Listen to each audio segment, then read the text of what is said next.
Axle seal's leaking pretty good. It's been going on for a little while. It's time to get it done. All right, drain all the milky water and a little bit of gear oil out of your cover here. And then all your bolts off. Put them in a nice place where you're not going to lose them. Nice and gingerly. There she blows. All right, so we're going to pull everything out. Make sure to save the shims on either side. And make sure that we lay it down exactly how it's in there so that way everything goes back nicely together. All right, step one, remove those lug nuts.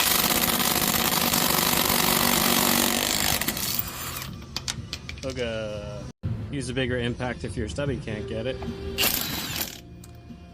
Remove questionable wheel spacers. Remove axle nut.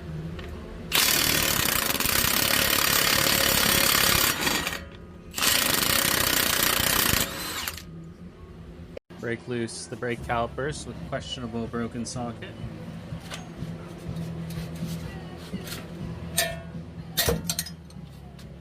Question your sanity after you turned it the wrong way, breaking the socket.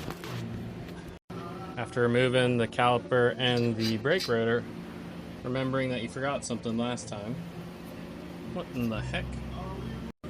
Skinny 13 seems to be the only thing that fits in here. However, you need a breaker bar to get that sucker loose. You need a breaker bar and your sketchy jack handle. In the water, it's a Jeep thing, they said. It's a Jeep thing. Wonder why you bought a Jeep in the first place. Could have gotten a Toyota. Sketchy bar again. Sketchy bar. Sketch. Here it is. Sus socket for the win and pushing off the hub. Just crank it there, put it right up here against your seat, crank on the steering, and it'll push it out for you. No hammer, no destroying your bearings, none of that garbage. Pop off the speed sensor that you forgot to put your bolt in last time. Pull out the axle shaft, make sure it's straight so it can come all the way out. This is the stubby. Its friend is right there. We're ready to take this guy apart. Just remember, we want to put all the shims back in the same place, ideally facing the same direction if you can. Alright, so you're going to want to pull out your gears and make sure that everything is aligned. Out is down for me, so that's how I know that I put all of the things back in the same places. Easy peasy. Make sure to put it out of your way so that way you're not constantly tripping over it. And then we're working on the axle seal, so you can see I already got that guy pulled out, and this guy over here needs to come out. There he is. So that's in there. That guy. Let's see. There's nothing in there. So we'll put a socket on the end of an extension and just hit it with a mallet from one end to the other till we get that axle seal, inner axle seal out. So you want to try and get the outer axle seals out by any means necessary. Have good luck jamming 2 screwdrivers in there and then just kind of wiggle them both at the same time, working one side at a time, and then once you get it kind of going, you can really kind of yank on it. 30 on the end of a couple of 1/2-inch extensions. We'll put you right up against that axle seal. Then the old tap rooskies, and there's your axle seal. Spray a bunch of brake clean in there. Load the cannon.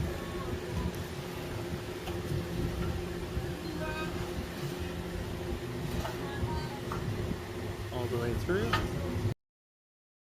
So I want to talk about axle seals real quick here. You can see kind of in the top here, this is where the axle seal is starting to separate. So what's happening is the sand's getting inside there. Florida, everything's sandy. Doesn't matter what you're in, sand's getting in there. And just sandpaper rubbing back and forth. Eventually, these seals end up falling apart on us. This one's actually a lot worse. This is the one that was leaking pretty good for a little while. You can see that all the fluid was just kind of leaking past there. So I actually changed these seals out about 5 years ago. I put these outer axle seals in there. They got some Zerk fittings on them and they fit okay. There's kind of mixed reviews on this, whether or not it traps all the muddy, sandy water inside your axle tubes or if it's worth it.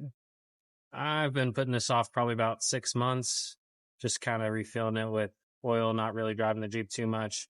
5 years, man. I would say the outer axle seals are worth it. In fact, I bought some new ones that I'm going to put on there when I change out my inner axle seals. I don't know.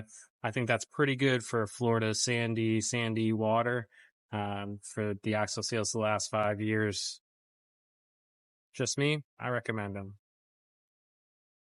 So we're going to take our microfiber and our 30 millimeter socket.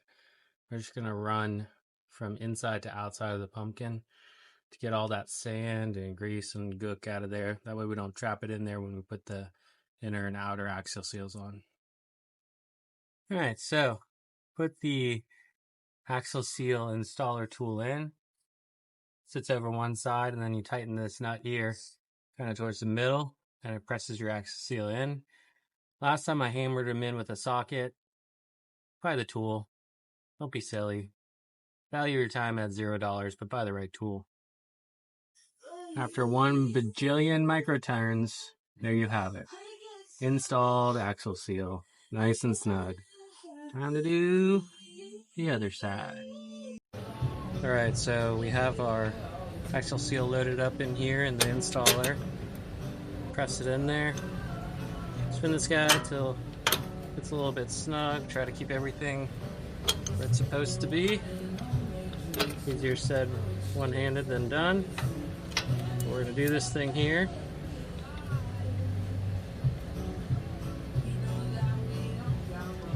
Kind of shake it around. It'll kind of get where it needs to be at naturally because it wants to sit there. The snugger the better by hand, because you only have a whole bunch of micro turns on this nut here. We'll get her. Whee! One little turn at a time.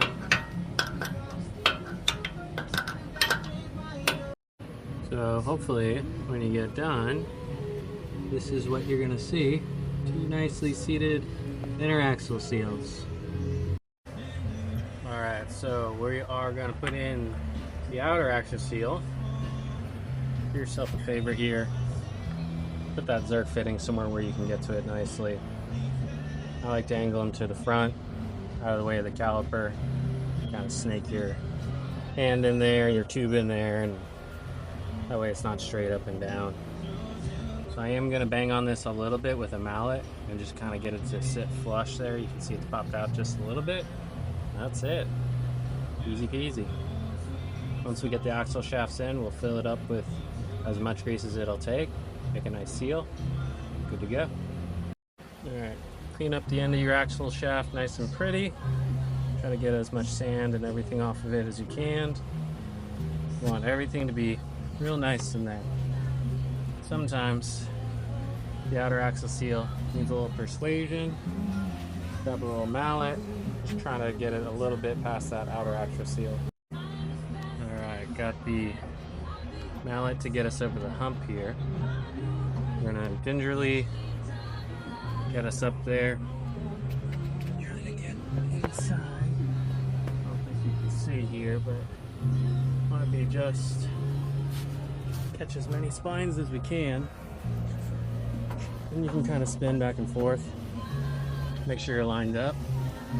And then nicely use the mallet just to kind of tap in.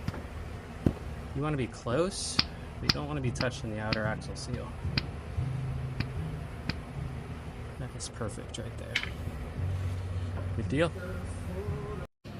Alright, put your wheel hub on. Don't forget your brake shield. That's the way she goes. This guy facing up. 13 millimeters in the back. Start them all. And then we're just gonna, just like a tire, kind of work our way around here. Check the torque specs online. I don't got them, but we'll make it nice.